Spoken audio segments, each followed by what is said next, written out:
Okay, guys, we might have to live with this, but it's better than nothing.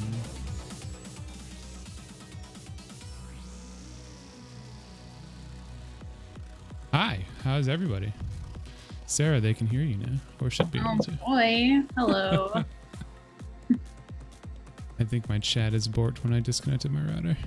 Oh no.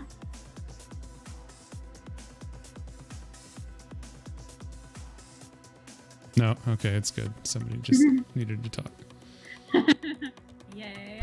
So, some of you are probably buffering due to Cox Communications being atrocious. I'm not sure exactly what the problem is this time. My router should be good. It might just be a prime time issue again or something. I don't know. Whatever. Either which way, if it is buffering really bad for you, this is going to be put up on YouTube tomorrow.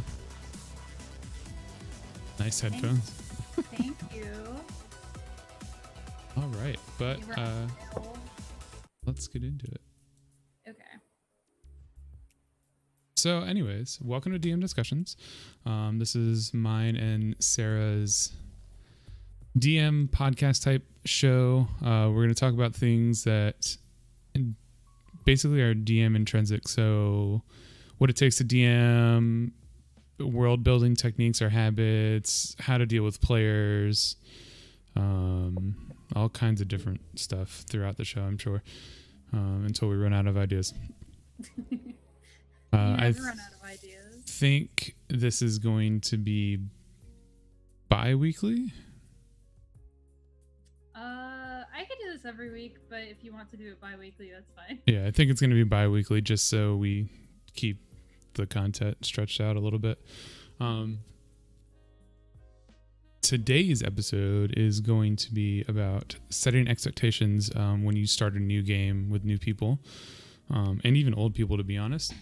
Also, any donations that we get throughout this will all go to NAMI, the National Alliance on Mental Illness. That is the charity that we're going to be working with at Charity Top for the foreseeable future. Also, if you're new here, join our Discord, !Discord. Also, if you're new here, we run a D&D game every Sunday that I DM.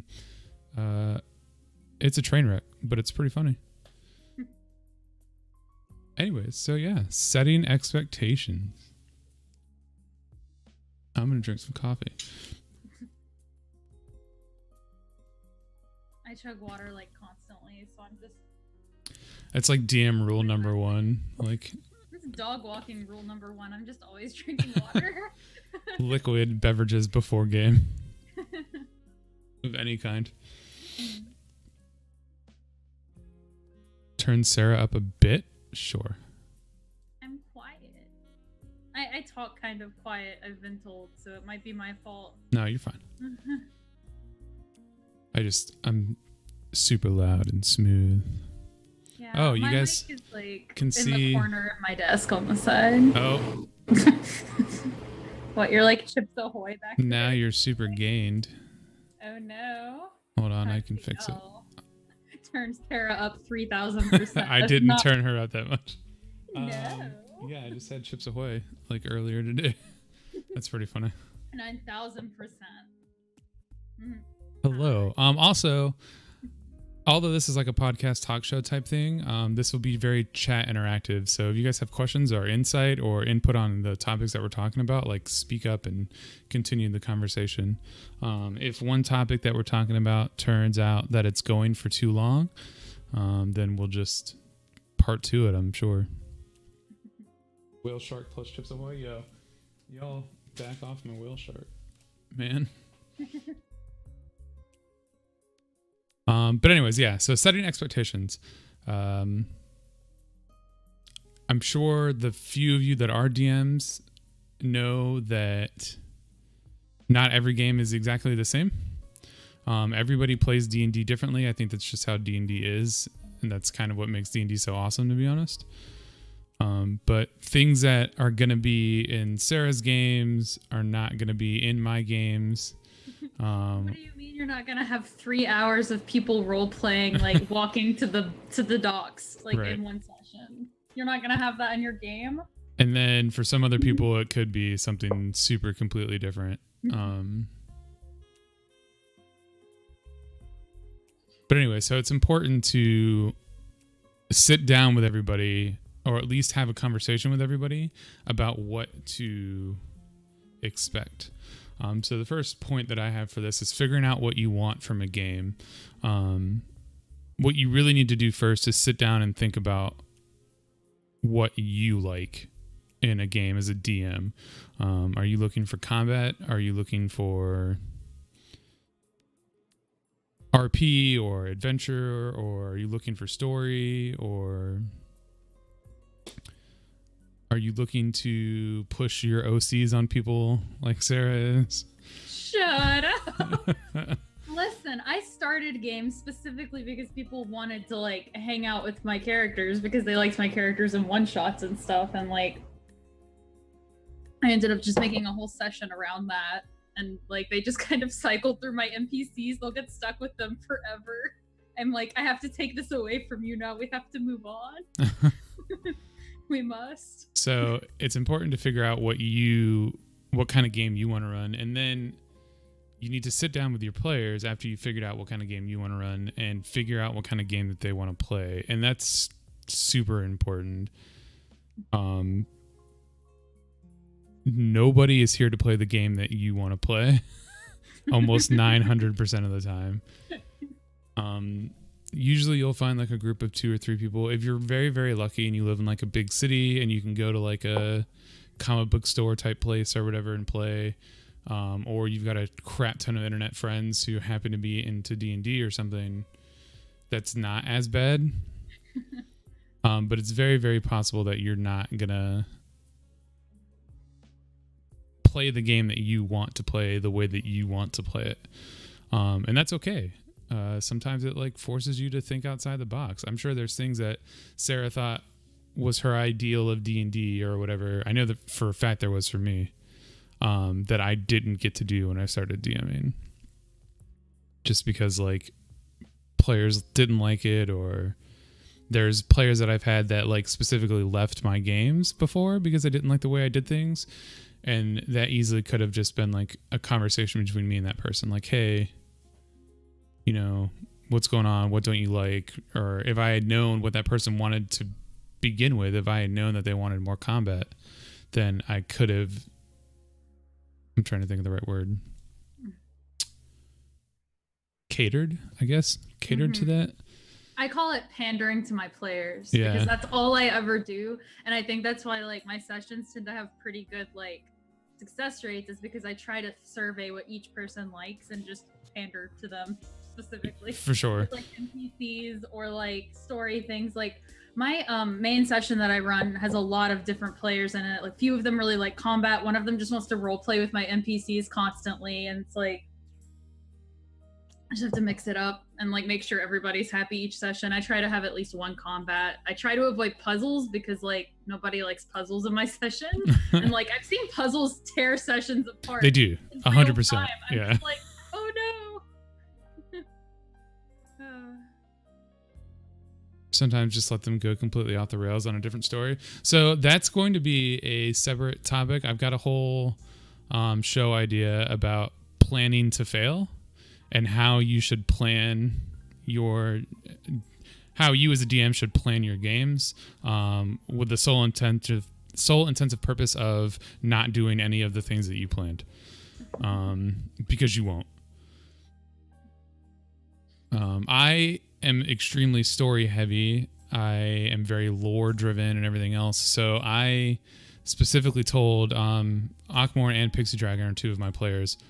I specifically told them before they even played, before they came to the table, before they made characters, this is going to be a super heavy RP and story game. If that's not something you're cool with, that's cool, but that's what I'm going to run. So you can either join the game based on that or don't join the game based on that. That was my rookie mistake, is I just started running my session. I didn't talk to anyone about like what it was going to be like or anything. I was just like, oh, they're my friends. It'll be fine. And like right off the bat, I ran into problems. Like there wasn't enough combat. I was role playing too much, this and that. And it's like, I should have just talked to them first. I mean, I ended up actually getting everyone in a really good spot just by playing and talking to them, because after every session, if I like sense like an inkling of a problem, I will message them and be like, hey, are you okay? Like, you just have to talk to your players, basically. Yeah, that's another thing too. Once you figure out what you want from your player, or what your players want from the game and what you want, and you like create that happy medium, or try to as best as you can, continue to have that conversation throughout the progression of your game. People will be on board for something and then play it and then realize that they're not on board for it. Another thing that I can think of that ties into this is rating your game. I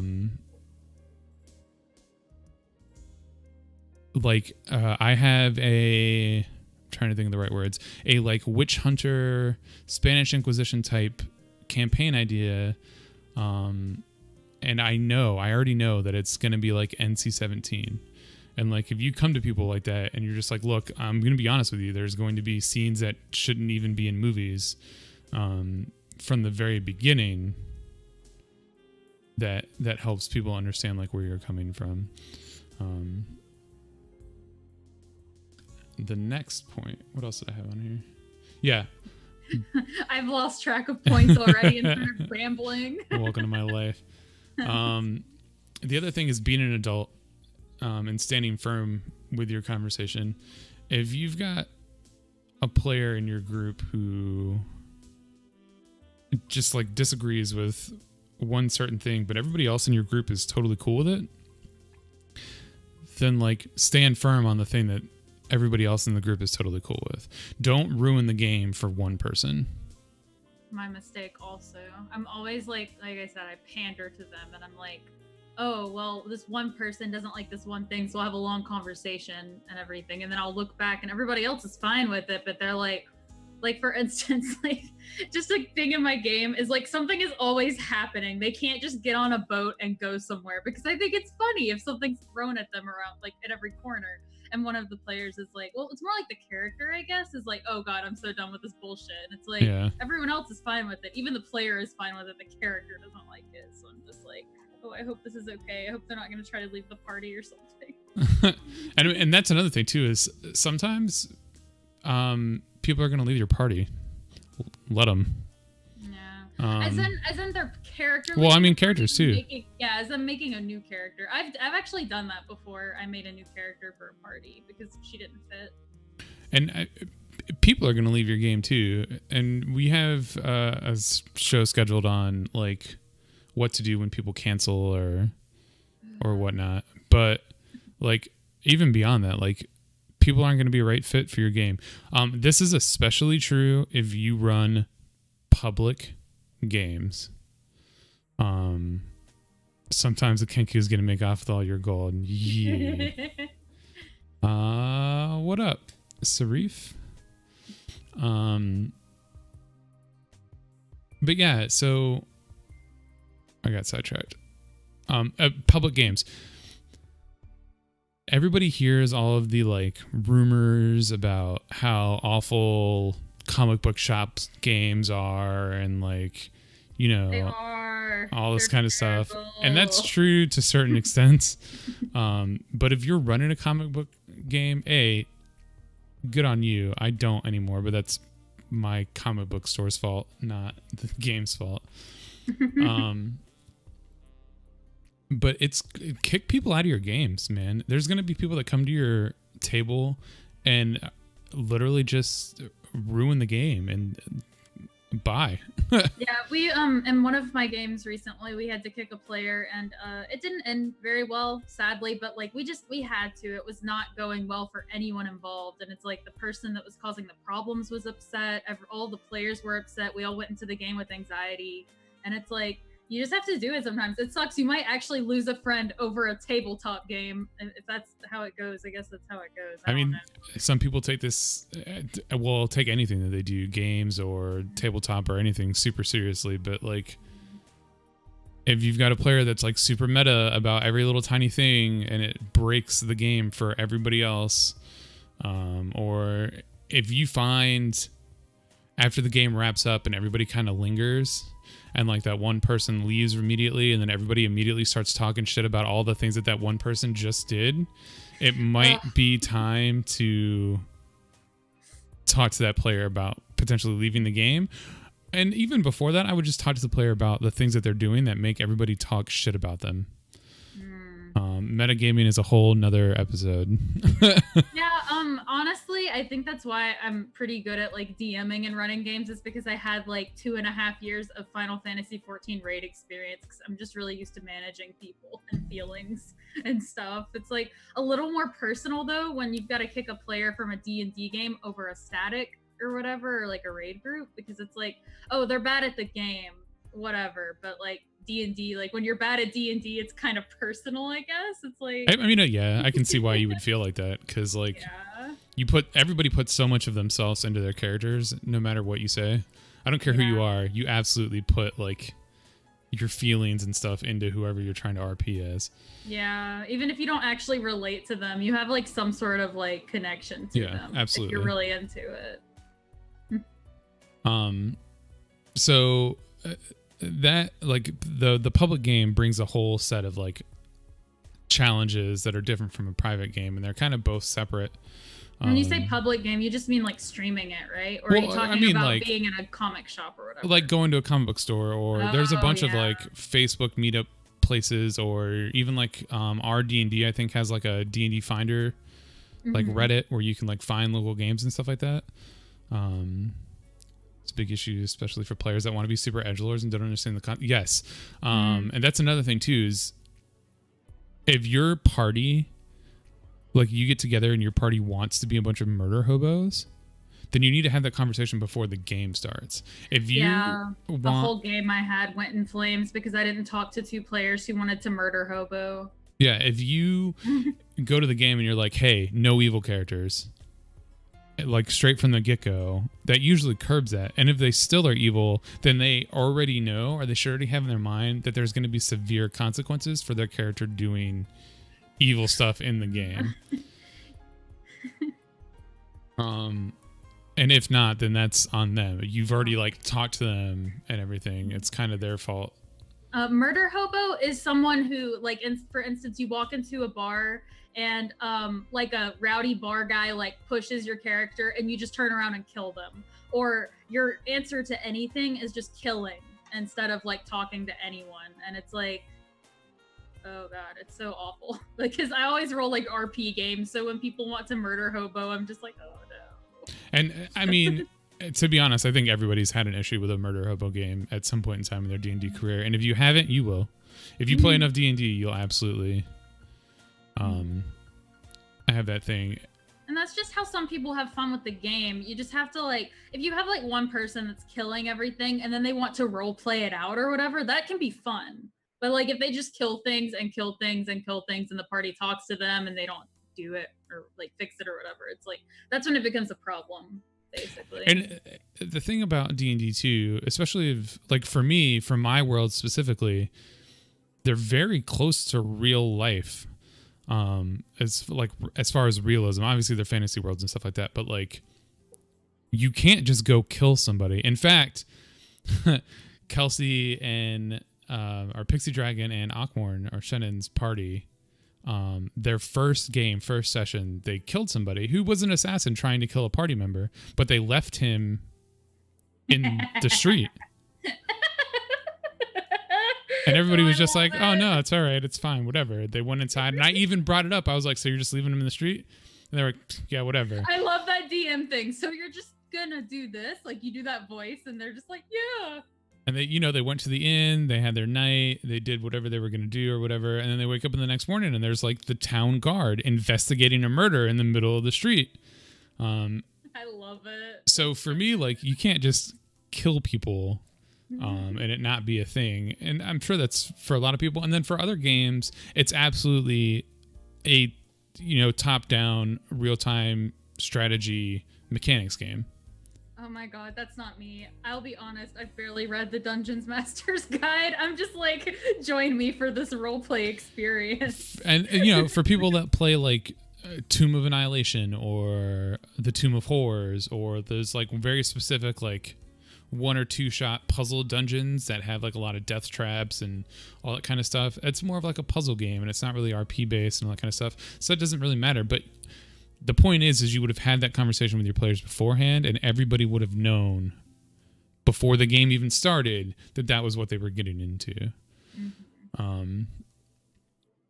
Another thing that's super important is during this initial conversation is rules. And when I mean rules, I mean obviously there's like, you know, whatever edition you're playing, 3.5, Pathfinder 5e, but house rules. Everybody does things a little bit differently. Cerah and Gabe and all of them use a fumble chart. I think. Do you use the fumble chart too? Me? Yes, but I don't use the same one because that one is, it actually says melee on it, like melee fumble chart that they use for. I have my own. Sometimes. So, like, they use a fumble chart for natural ones and stuff like that. I, on the other hand, don't use a fumble chart at all. If you roll a natural one, I make you roll a d20, and depending on whether or not it's odds or evens will depend on whether or not you just critically fail, or if you hurt yourself in some way, shape, or form, or a party member. I use a bunch of different fumble charts, Gus. I just don't use that one because like most of the people I play with Gabe and Rory, so like I'm like, oh, I want something different to happen.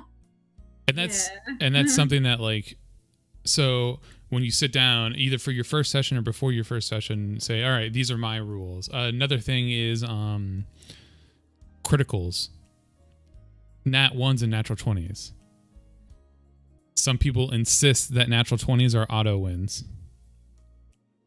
For like skill checks. Rule. See, exactly. Yeah. I can't stand that. No matter how... I'm fine with it not being a thing. That's just what I like to do. And no matter how persuasive you are, you can never persuade the king to give up his throne. Just because you rolled a natural 20. I guess I've never had a player try to do that. You will. You know? It'll come up eventually. My players are like that. But I wouldn't know because I've never had a talk with them before a game. Yeah. That's why I'm like, this is a good episode because so many people that are watching I know are brand new to D&D basically and haven't DM before, so this would be like really helpful. Like, yeah, that's why I wanted to start on Setting Expectations episode because this is where you need to start every time. You don't want to be 3 sessions in and have 4 murder hobos and then 1 sad character like, why am I here? Yeah. Shannon stole a town. Was that a result of a natural 20 roll? I like when stupid shit like that happens sometimes, but it's like, I understand, like, you're not going to convince the king to give up his throne on a natural 20. Maybe you could, like, get him to think of something, like, off the wall, but, like, that's too crazy.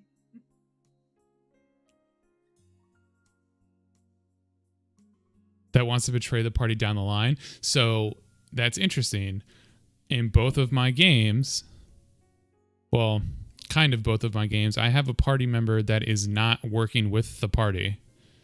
Their loyalties are completely outside of whatever the party is trying to do.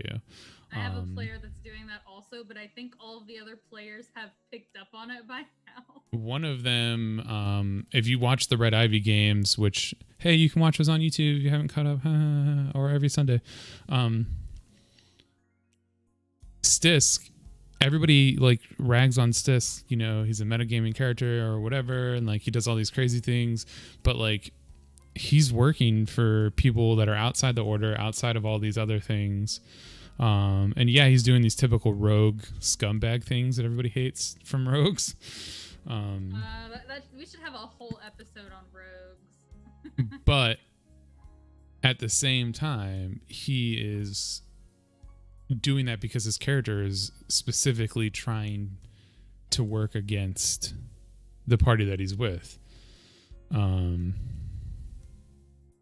He got called out. He did get called out.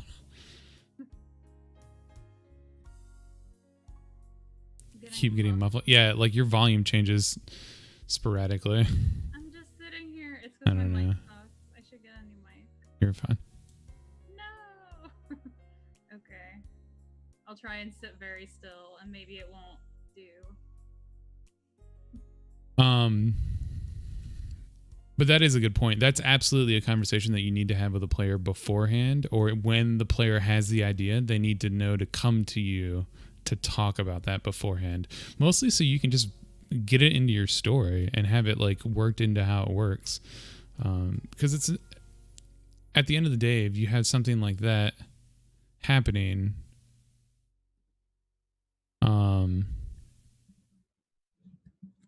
I'm trying to think of the right words. If you have something like that happening where a player wants to do something like that, but you don't work it into your story at all, it just makes the game super boring for that player.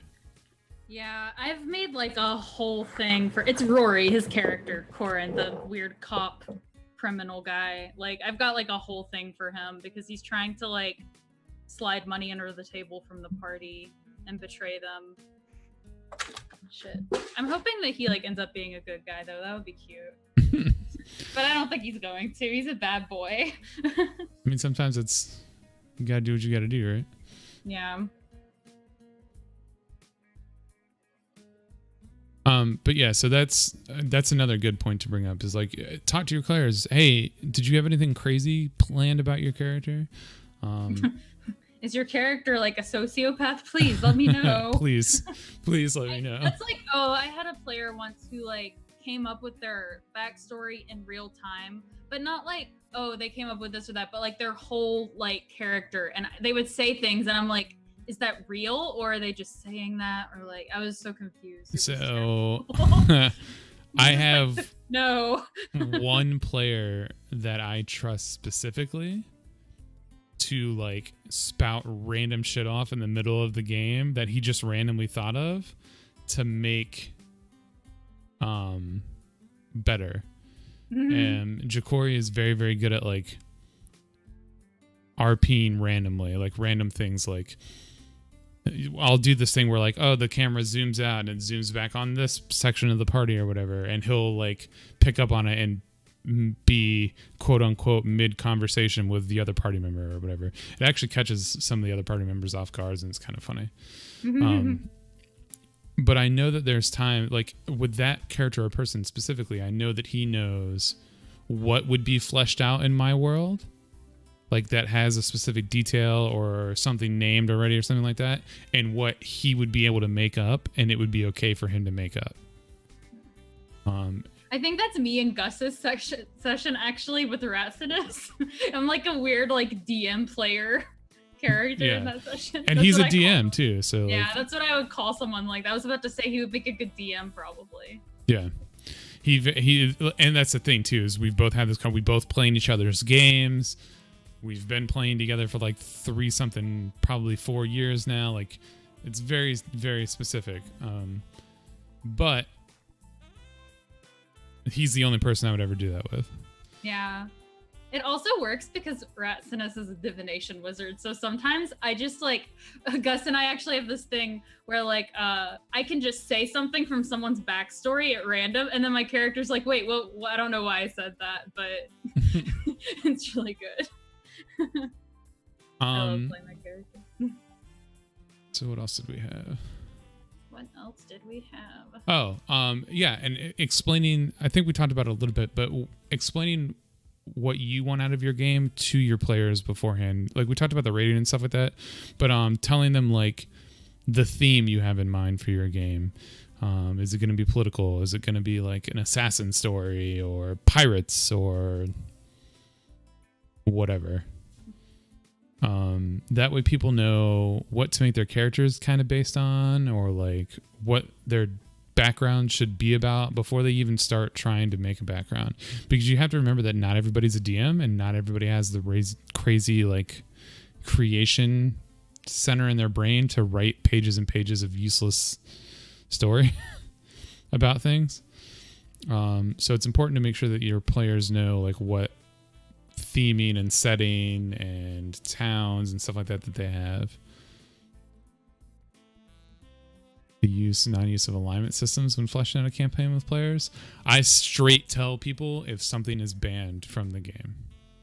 No chaotic evil, no chaotic evil, no chaotic evil. If I'm running a game and I know for a fact that an evil party member is going to die, because consequences will have killed that evil party member, then I will straight say we're not doing evil. I usually think that like neutral evil or lawful evil is okay, because that's like a smart person probably, or like a smooth person, or like a criminal mastermind or something. Yeah, or like a charlatan or something, like, or a noble, you know, like rich boy evil or whatever. I play a rich boy evil character. The Caliber the Sorcerer. He's really fun, and it's like he's easy to play because it's like he's not like running around killing everyone or whatever. He's just like there for himself and will use people and like this or that. It's not like it goes back to the murder hobo thing basically. Right. And it's important too, is it's not like something crazy extreme or whatever. You're not just like a demon born again in the middle of the streets. Some ridiculousness. But yeah, the alignment system is super important. And that's another thing too, is telling your players whether or not you use the alignment system.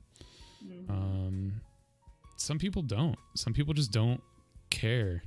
Everybody's chaotic neutral, and that's just what we're doing. And it's easier for people to make decisions without having to worry about whether or not it's a good enough decision or they're following the law or whatever. And on the same vein as that, we talked about house rules a little bit already, but like, more to add on to more house rules, like, do you use the encumbered system or wait? Do your characters need to worry about what they're wearing, as far as like their backpack and stuff? Do you force your characters to tell you when they're eating or not eating? That sounds awkward. For me, the eating thing is important depending on the environment. If you're in the middle of the desert and you're randomly stranded, I need to know where you guys are getting food. But other than that, it's expected that your character is smart enough to know to eat when they need to eat or whatever. And that's on the DM again to like, hey, you're in that special area. You know, I need you to do that special rule for this area or whatever. How you specifically handle metagaming is important to bring up from the beginning before the game starts. I gave all of my players individually, well, not individually, some of them got it as individually, some of them got it in a group.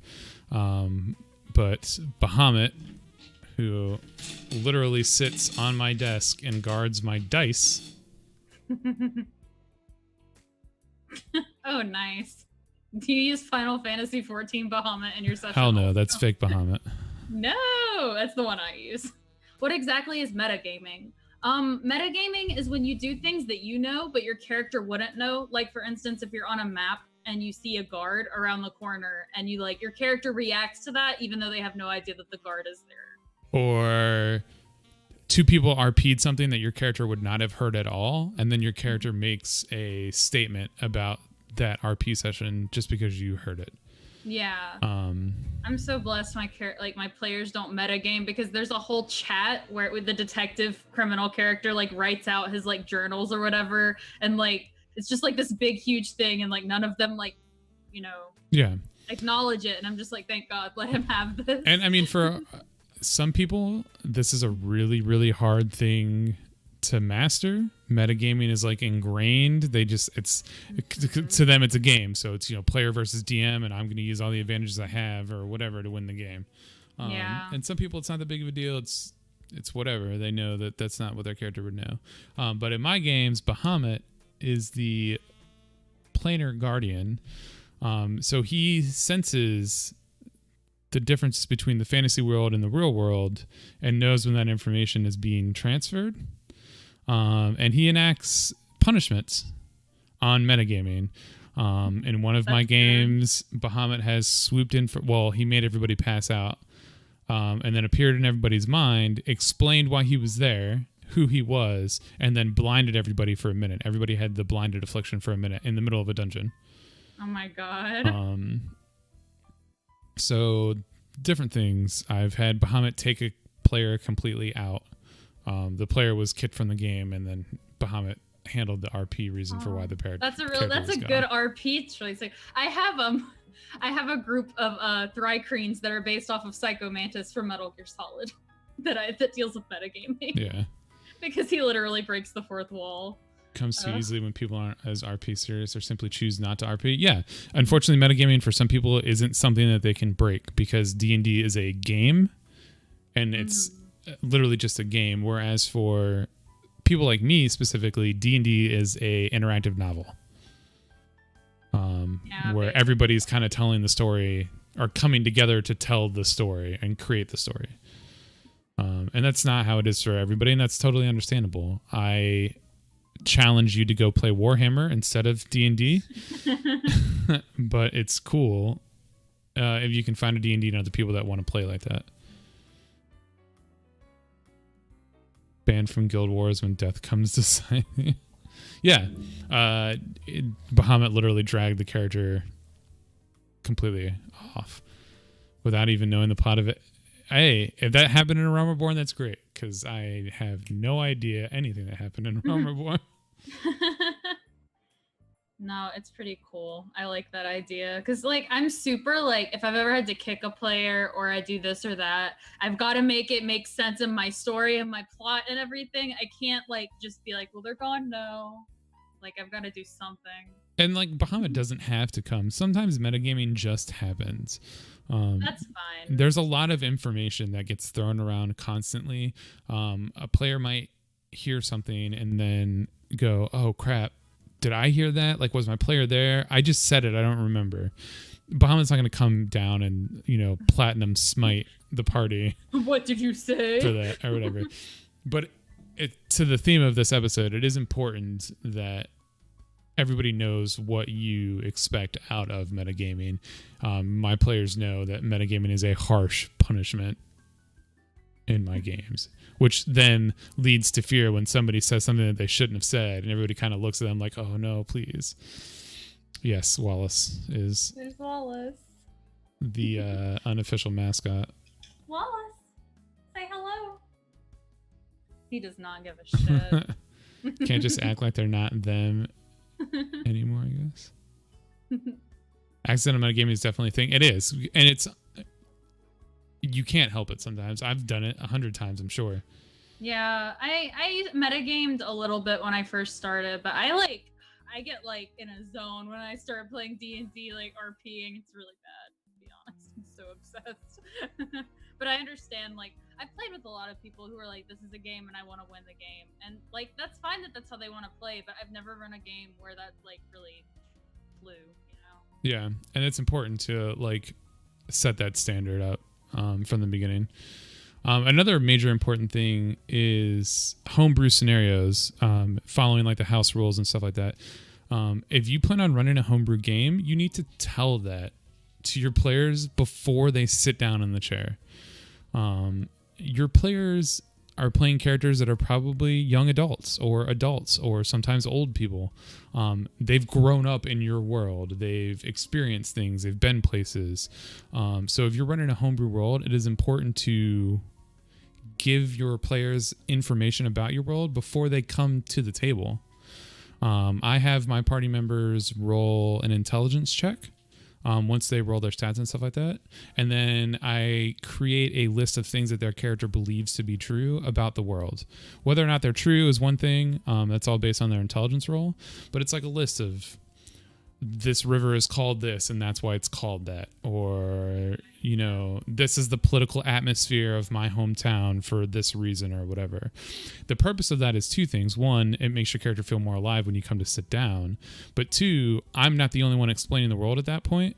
During the game, one player is going to be like, oh, hey, we're at that river. It's called this because of this. And they're teaching everybody else at the table about the world through themselves. And it kind of like takes the load off of you. My ideal DM session is where I don't talk. That's me every session because all of my players want to RP so much. And I just love it. Sometimes I just sit back and I'm like, yes. I just kind of like, I'm like the bad narrator in the background that's just like, all right, bus stop number 2 is over here.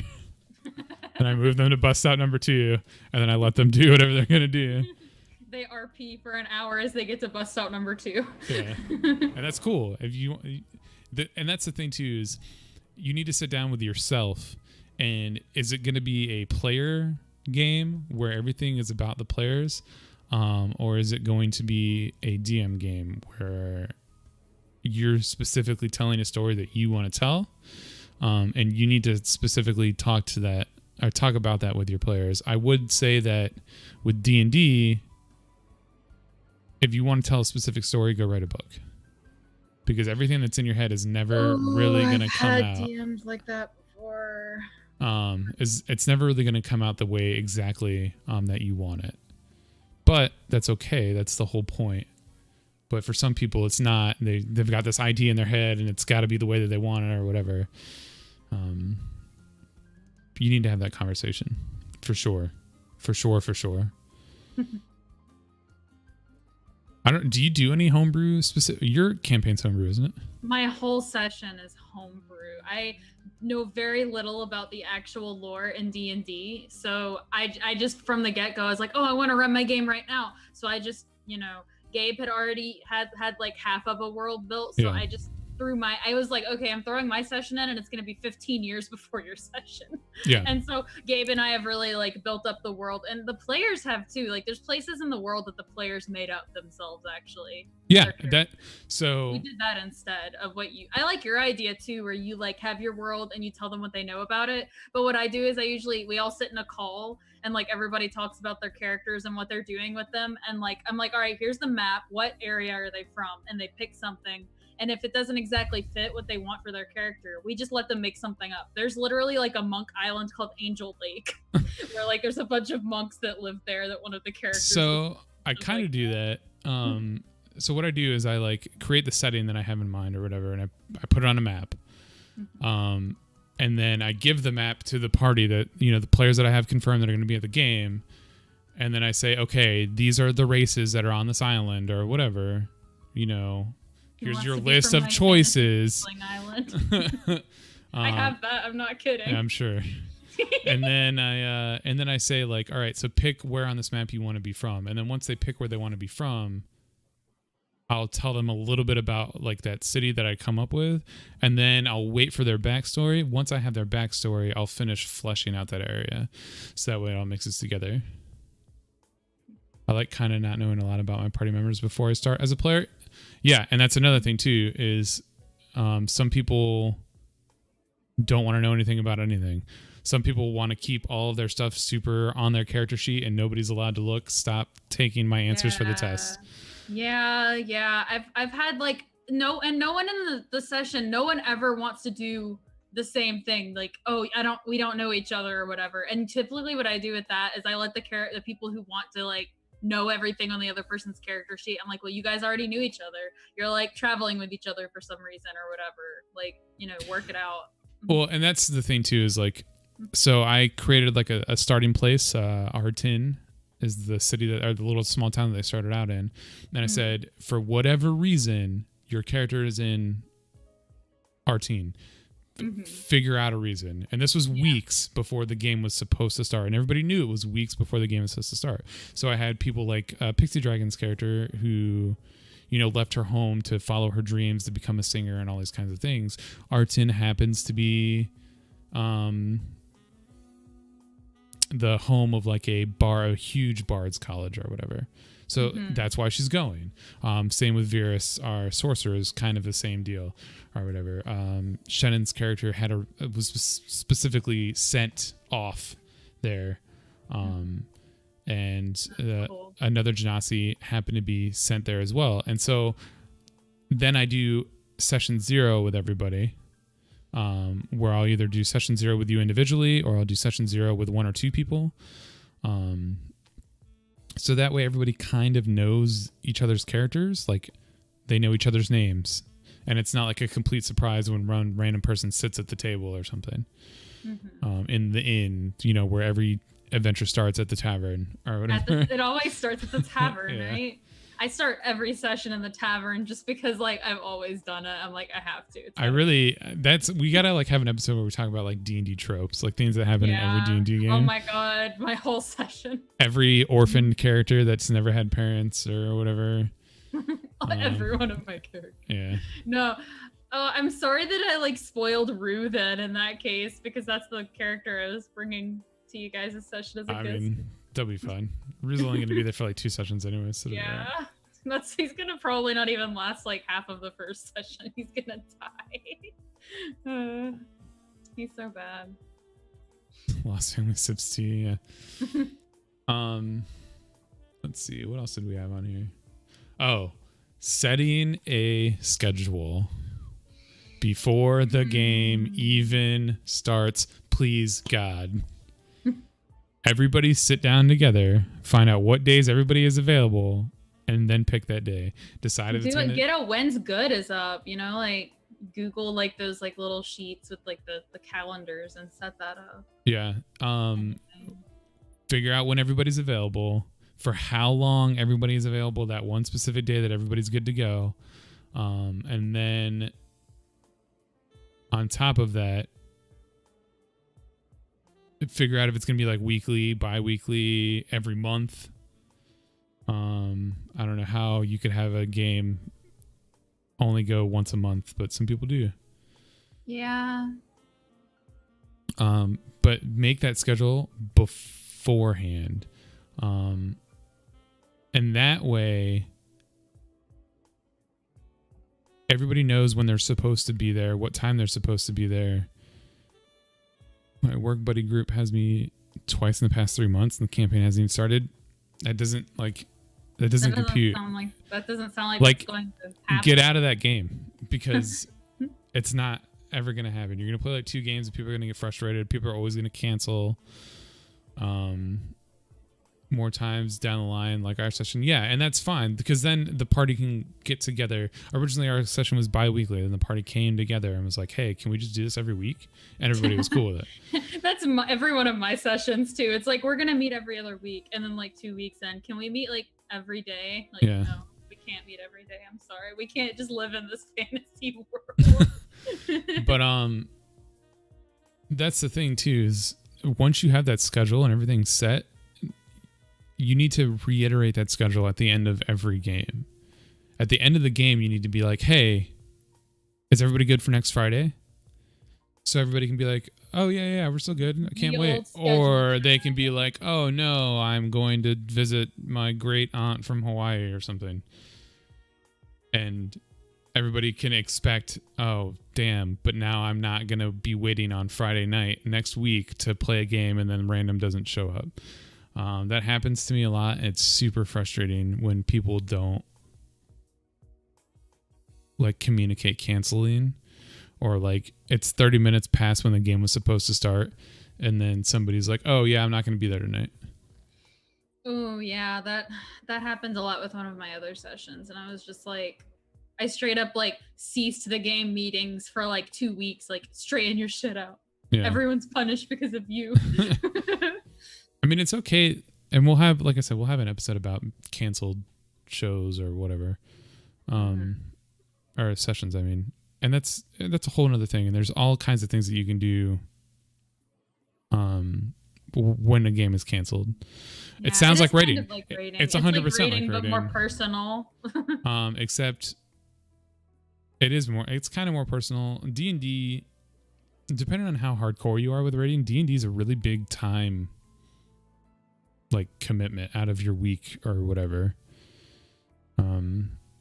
Like my games go for like 3 hours. Some games go for 4 or 5 or whatever. So it's a commitment, and you need to, talk about a commitment with your players for sure.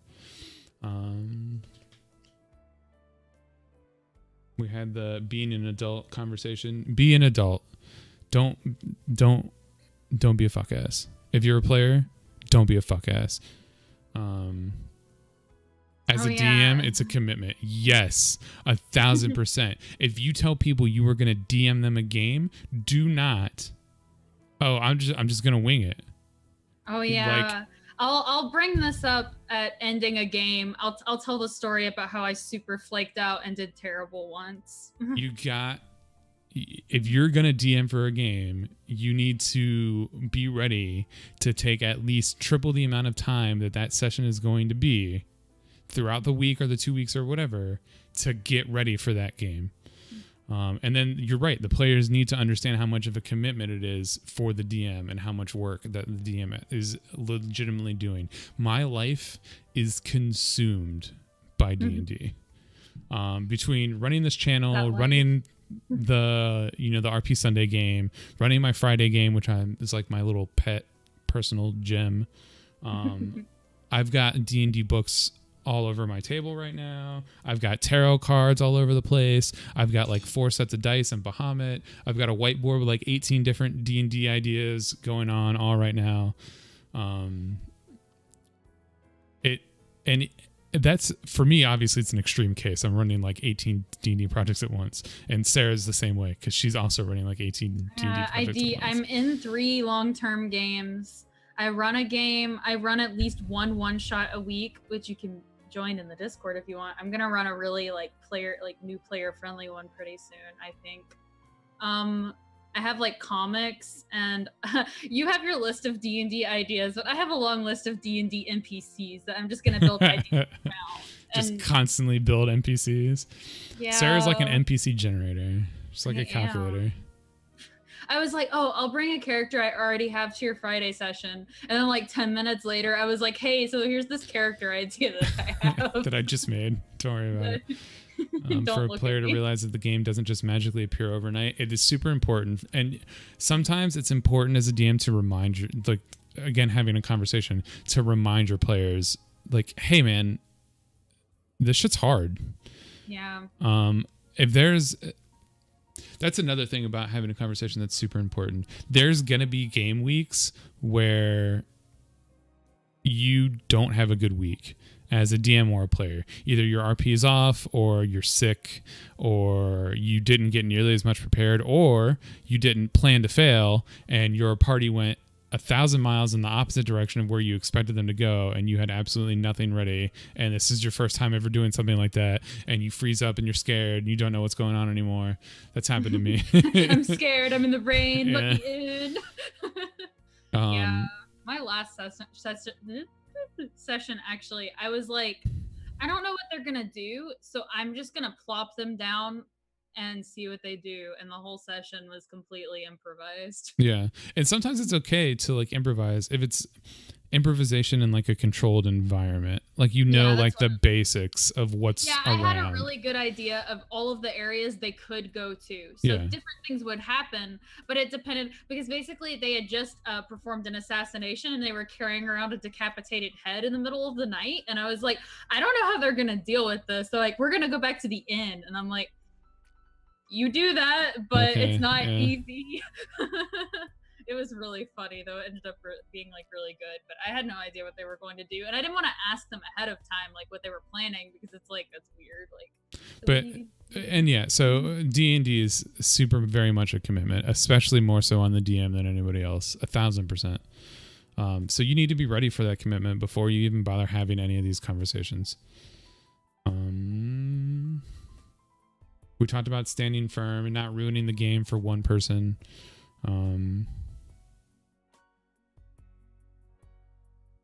Talked about what you want to find in the game and all that kind of stuff.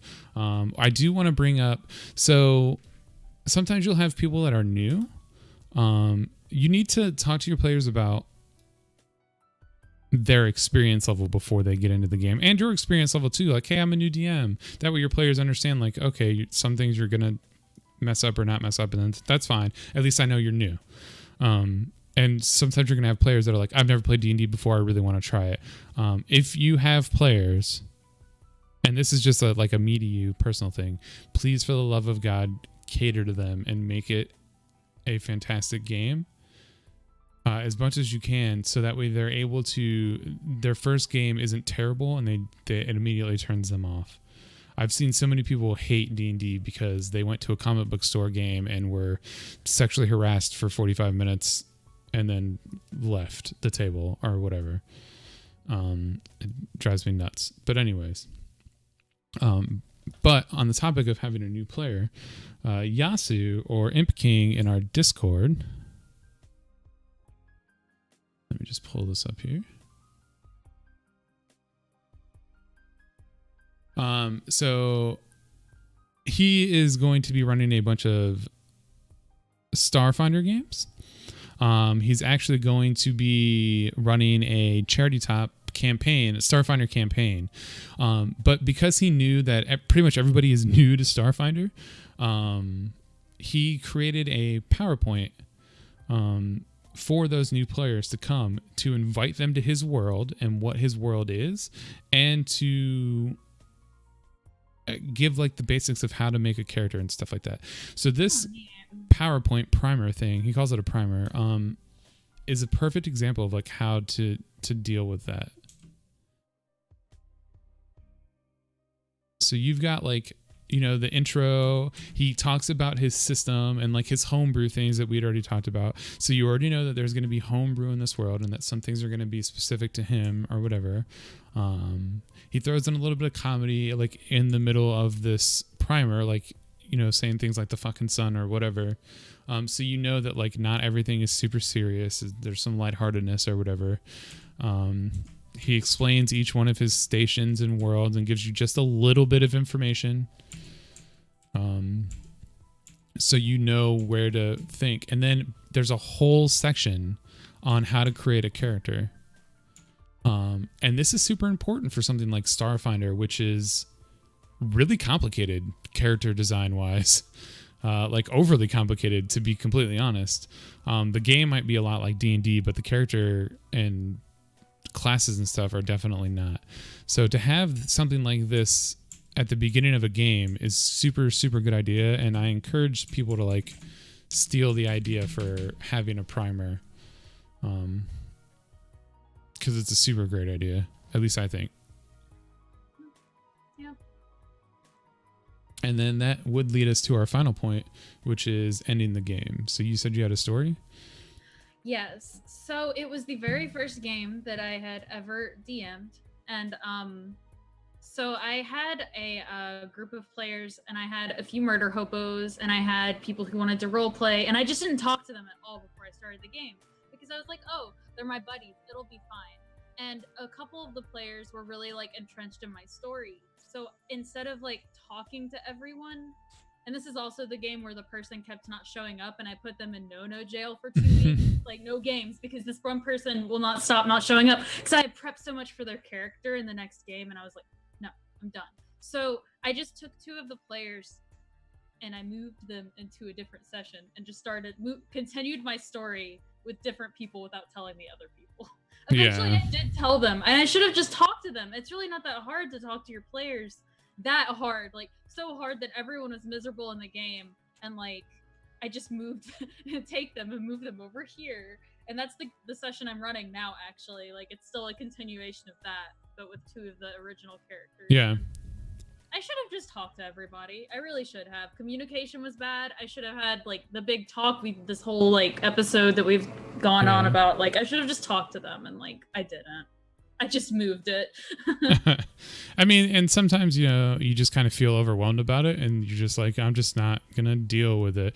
And I mean, let's be honest, we're all a bunch of nerds. So a lot of us have things like social anxiety or, you know, stage fright or whatever. And that happened recently in Gus's game when we had to kick a player. Like we were all just so anxious to talk to them about the issues we had because like, we're just a bunch of social anxiety babies. Yeah. And I mean, and that's going to be a thing regardless, but it once you have more experience having those conversations, it's easier to do. And to be honest, for me, it's not so much of a thing. Like I have social anxiety, but I was also, you know, in the military for like 8 years. So I can easily just tell myself to get over it and be a dick to somebody. It's just because they were like my buddies. And like, I was like, I don't want to hurt anyone's feelings, but like, at this point, I'm just like, over it. Like, yeah. And at the end of the day, like there's no reason to keep yourself miserable, especially over a game. Yeah. Like we can move on and still be friends and not play Dungeons and Dragons on Friday night. Absolutely. So the other point that I had to ending a game is knowing when to say, all right, I know we normally go for 3 hours and we've only been playing for an hour, but honestly, guys, this is all I've got right now. For whatever reason, instead of just allowing them to run rampant in your game and trying to like come up with things for them to do or something like that. It's very, very important to know when to just be like, okay, I'm gonna call it here. Thanks, thanks for playing. Even to go in advance, be like, hey, I've got a short session today. Sorry guys, I didn't really have time to prep anything past that. So if you get to a certain point, we'll just have to call it early. Yeah. And I mean, at the end of the day, it's not that big of a deal, and everybody's just gonna be happy that they played regardless, usually. But it is important for you to know as a DM specifically, hey, sometimes I just can't, I just got to stop. And, yes, herding cats, exactly. Yeah, it's I've very been told I'm really cats. good at corralling characters even when I'm not the DM. I pride myself in that, but even I sometimes have to be like, okay, guys, we're calling it tonight. See you next week. Yeah. Hit me with those ideas if you have anything. Go for it. So yeah, that was my thing on ending the game is knowing that sometimes you're just gonna have to be like, all right, well, I'll see you next week. I'll have more stuff for that specific thing. Okay. But that pretty much covers everything that I had written down to talk about. Mm-hmm. Yeah, when you said ending the game, I thought you meant like permanently ending. I mean, and that too. No, and that 100%. Sometimes you have to know when to be like, yeah. You have to know. That's another thing too. I don't think I have like an episode planned for this necessarily. Know when your story needs to die. Nobody's interested in playing Supernatural for 18 seasons. Me. Let the game end. I love that analogy. Supernatural. Season 6 had the perfect ending. Should have stopped. You went on for 6 more seasons. I love Supernatural. It's so bad, but I love it. I don't think I watched past like season 7 or 8 though, because it's like something would like if you went like Supernatural style. What do you just use the same plot device on different characters in the party each time? Which character is getting drugged to hell this session? Exactly. No, see, don't do it. Don't do it. Once you get to that crazy climax season 6 ending where like the world dies but is reborn and saved again thanks to like your cleric and your druid's magical fusion or some crap like that, that's it. You're done. Yeah. There it is. And your goal is to try to have that cool climax around level 20. Like you want to try to get your players there. If you have to at the end, be like, oh, you level up, and then the next session you leveled up again. Try to get them to level 20 and then and then some games aren't level 20 games, man. Some games are 1 to 11 games. But hey, what that means is that all these people now have a level 11 character that they can take to one shots that are level 11 games. Or hey, now I can create a new game starting from level 11 and going forward. That's a good idea too. That these characters come back to. So your characters can have a game. Curse of Strahd is a perfect example where they've got a one big bad guy or whatever, and they do everything that they do. They kill Strahd at the end of the game. That's it. That's the climax. That's the game. It's over with. Take your. What level is that? I don't remember. It's probably around 13, I think. Okay. But that's it. Everybody's good. They've killed them or whatever. Take your 3 to 4 months break or 6 months break or whatever it is. In that time, work on a game around those characters. Talk to those players and say, hey, do any of you want to come back? Like, do you want to keep playing this character? Or maybe these players have like an idea for a new character that they really, really, really wanted, but their character never died, so they never got to reroll or whatever. Be like, hey, so make that character, make them level 13, and they can be in the next edition of the story, volume 2 or whatever. But don't Supernatural one game with the same 5 people that are like level 25 because you had to start home brewing levels and like stuff. God, at that point, you open up a text chat in the Discord and you just tell them to role play if they want. You can text RP now. Like I have an IRL game that's been going on for like 2.5 years and it's still not over with. And like everybody in the game is like, please stop. People just stop showing up and the DM's just there alone with his little book novel that he wrote. Right. And that's what's happening essentially is like people are just like, we don't care anymore. We don't want to be in the game anymore. We just want it over with. Like I liked this character for the first 2 years that I was playing with him, but like he keeps getting dicked around and now I like what's the point of even playing with him? He's just going to get dicked around some more. So that's an important thing. Do you have anything to add about anything that we talked about?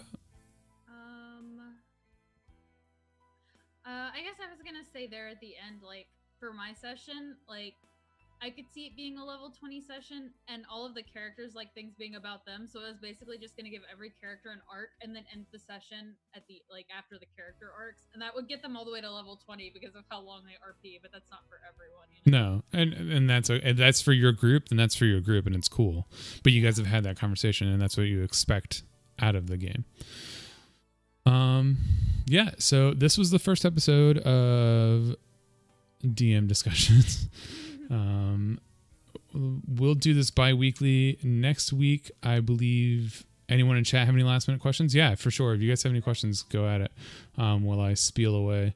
Next week, which episode do you want to do, Sarah? There's so many, man.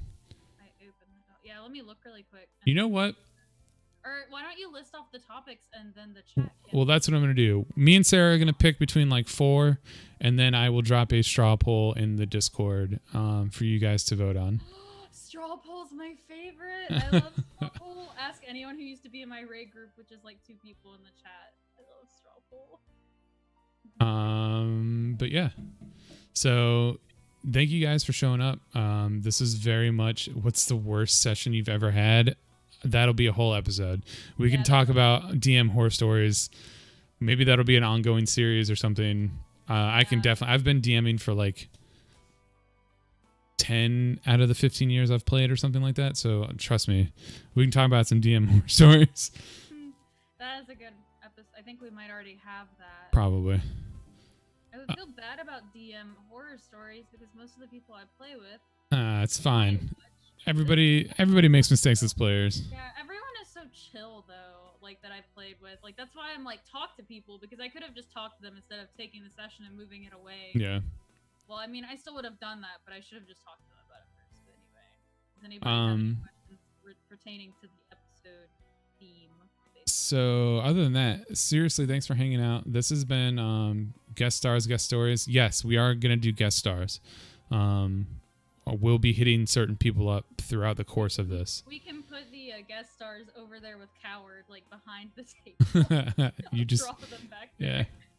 Yeah. This has been a very, very big passion dream of mine to create like a network on Twitch. That's all about TTRPGs, but mostly about the charity side of it. If you don't know anything and you're kind of new here, Charity Top is about charity first. So 94% of any donations or subs when we get affiliated or bits go directly to NAMI right now. The charities will rotate out. And then the other 4% is held for voice acting commissions, art. Even though we've got some fantastic artists that are working with us, thank God. So it's important to me that, that's the focus, and I'm glad that people are enjoying it or watching or tuning in at all. Please, if you enjoyed this or thought it was interesting, share it with people. I know that we're kind of a tight-knit community already. Like most of you are Sarah's friends or people that are from Sarah's Twitter or whatever. And then I think it's a good mix of people, and I'm like really excited, to be honest. Like I didn't expect that many people to click on the link and start chatting and stuff, and it was like really heartwarming. Yeah. You guys do pay attention to my Twitter. And some of them are from my community, and some of them are from Shannon's and stuff like that. But spread this as much as you can to people that you think are just kind of interested in DMing or anything like that. And it doesn't just have to be about D&D. Everything that we're going to talk about pretty much applies to any TTRPG, honestly. Everything that we talked about today absolutely applies to any game that you're going to run on a table. Even Monopoly. In all seriousness, talk like, yo, are we all going to kill each other tonight? Because if so, I'm not playing. Monopoly metagaming. For everybody that buffered throughout this, I'm extremely sorry. My internet is crap. Blame Cox Communications. I had it up and it actually didn't like buffer too bad. Okay, great. I think we're okay. Because I was like, I can just see what we look like on the stream instead of having to look at the other. But it will be up on YouTube. Tonight, episode 12 of Red Ivy will be going up, and I'll put this up on the following Wednesday. So tomorrow this will be up on YouTube, and you'll be able to watch it there. We're looking into podcast formats. However, it's a lot. So I'm not going to make the jump into podcasting with our content until we know for a fact that there's a very high demand for that platform. The only other thing that I have to bring up is keep an eye out. There will be a teaser very, very shortly for our upcoming Starfinder game. And there is going to be a new YouTube series coming out strictly on YouTube for players. All about how to play and all the things that you need to know and all the cool things that you can do and tips and tricks and all that kind of stuff, called Blossom's Compendium to Adventure. So, yeah. Thank you guys for hanging out. I love you all. Cerah, thank you for being here. Yes, this is fun. I'm not used to sitting in front of a webcam. We will see you guys in 2 weeks, and I will see you guys on Sunday for episode 13 of Red Ivy.